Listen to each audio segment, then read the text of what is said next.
Franchement, moi, ce que je fais rentrer dans moi, t'oublies vite la culpabilité. Selon le barreau de Paris en 2024, plus de 200 000 personnes ont été victimes de scams.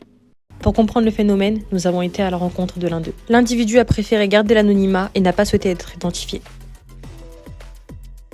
J'ai toujours été un petit peu dans tout ce qui était illégal, des vols par-ci par-là. Maintenant, moi, j'ai jamais aimé l'école aussi, faut savoir ça. Du coup, on avait besoin d'argent, on avait faim de sous.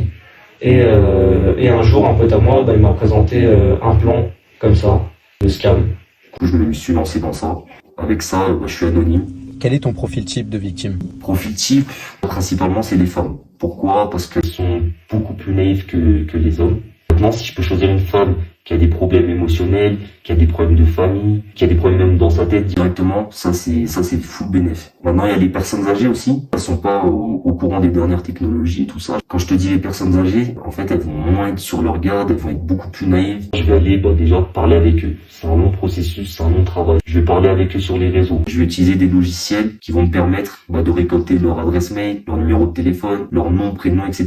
Donc, je vais parler avec elles, je vais regarder ce qu'elle republie, ce qu'elle fait, si je peux voir aussi ce qu'elle partage. Dès que je trouve un point, je vais rentrer dessus, je vais parler avec elle de ça. Ressens-tu de la culpabilité? La culpabilité, en vrai, non. Quand tu vois ce que tu fais rentrer dans moi par rapport à quelqu'un qui va travailler pour un SMIC, franchement, moi, ce que je fais rentrer dans moi, t'oublies vite la culpabilité.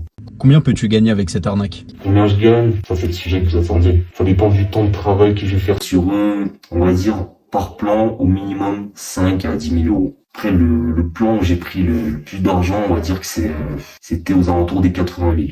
Maintenant, ça veut pas dire que j'incite les personnes à faire ce que je fais. Je sais pas, vous allez faire quoi avec l'interview. Voilà, moi, je vous ai donné quelques infos, je rentre pas dans les détails.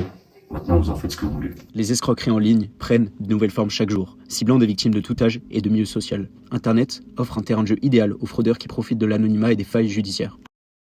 Ces arnaques, de plus en plus répandues, touchent des milliers de personnes chaque année.